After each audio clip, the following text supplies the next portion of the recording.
بسم اللہ الرحمن الرحیم۔ السلام علیکم۔ جی بیٹا، امید کرتا ہوں کہ آپ سب بچے خیریت سے ہوں گے اور جتنی احادیث آپ تک پہنچی آپ نے ان کو اچھے طریقے سے تیار بھی کیا ہوگا۔ تو بیٹا آج کی ہماری حدیث ہے وَاتَّبِعِ السَّیِّئَةَ الْحَسَنَةَ تَمْحُھا،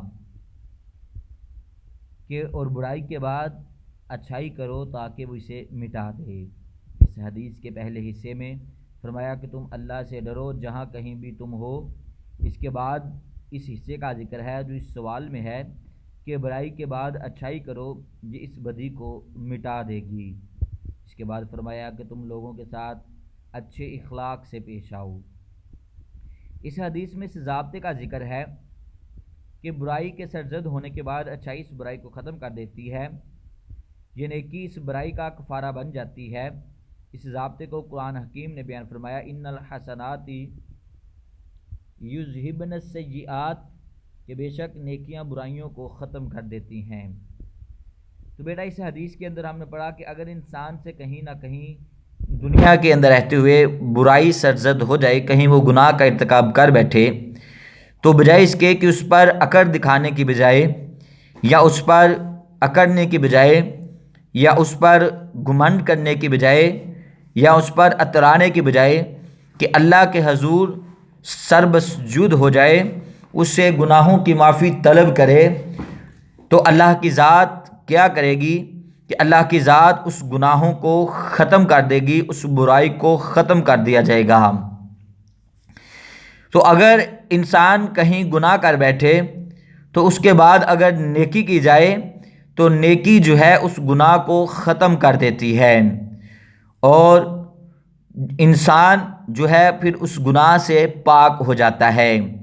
تو اس طریقے سے اللہ کے نبی نے فرمایا کہ اگر تم کہیں برائی کر بیٹھو تو اس کے بعد اللہ کے حضور سر بسجود ہو جاؤ، اللہ کے حضور حاضر ہو جاؤ، تو کیا ہوگا؟ تمہاری نیکی بڑھا دی جائے گی اور گناہ ختم کر دیا جائے گا۔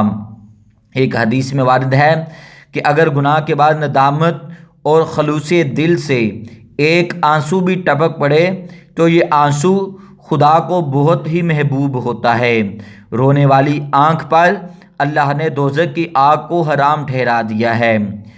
اس کے بعد بیٹا دوسری حدیث ہے کہ احفظ اللہ نجدہ امامک، تو اللہ کو یاد رکھ تو اسے اپنے سامنے پائے گا۔ اس حدیث کے آغاز میں چند کلمات رسول صلی اللہ علیہ وسلم سکھائے۔ اللہ کو یاد رکھنے سے اللہ سے سوال کرنے، اللہ سے استعانت یعنی مدد طلب کرنے، اللہ کے نفع نقصان کے مالک ہونے اور تقدیر کا ذکر ہے۔ اس روایت کے اس حصے میں فرمایا کہ تو اللہ کو یاد رکھ تو اسے اپنے سامنے پائے گا۔ اس کے بعد فرمایا تو خوشحالی میں اللہ کو یاد رکھ، وہ تجھے تنگی میں جانے گا۔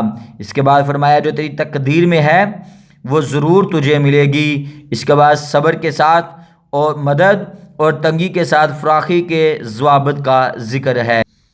وضاحت: اللہ تعالیٰ کی یاد، اس حصے میں اللہ کی یاد اور اس کی رضا کا ذکر ہے کہ تو اللہ کو یاد کرے گا، اللہ کو یاد کرے گا تو اسے اپنے سامنے پائے گا۔ قرآن حکیم نے اس کا ذکر ان الفاظ میں کیا کہ فاذکرونی اذکرکم، کہ تم مجھے یاد کرو میں تمہیں یاد کروں گا۔ اس طرح حدیث پاک میں ہے کہ بندہ اپنے جی میں مجھے یاد کرتا ہے تو میں اسے یاد کرتا ہوں۔ جب بندہ لوگوں کے اندر یاد کرتا ہے تو میں بھی اس کو فرشتوں کے سامنے یاد کرتا ہوں۔ وہ میری طرف چل کر آتا ہے تو میں اس کی طرف دوڑ کر آتا ہوں۔ تو بیٹا اس حدیث کے ضمن میں ہم نے یہ پڑھا کہ اللہ کو ہر حال میں یاد رکھنا چاہیے، کیونکہ اگر اللہ کو یاد رکھیں گے تو اگر ہم پر کوئی ایسا مشکل وقت آ جائے گا، کوئی مصیبت آ جائے گی، پریشانی آ جائے گی، تو اللہ بھی ہمیں یاد رکھے گا اور ہماری مدد فرمائے گا۔ تو ہمیں اللہ کو ہر حال میں جو ہے وہ یاد رکھنا چاہیے، کیونکہ جیسا کہ ہم نے پڑھا ہے کہ اللہ تعالیٰ نے قرآن پاک کے اندر ارشاد فرمایا فاذکرونی اذکرکم، کہ تم مجھے یاد کرو میں تمہیں یاد رکھوں گا۔ پھر ہمیں چاہیے کہ اللہ تعالیٰ کو ہر لمحہ ہر لحظہ جو ہے وہ یاد رکھیں۔ تو بیٹا آج ہم نے یہ دو احادیث سیاق و سباق کے حوالے سے پڑھی، ان کو آپ نے اچھے طریقے سے یاد کرنا ہے، اس کے ساتھ آج کا ہمارا لیکچر مکمل ہوا۔ اللہ حافظ۔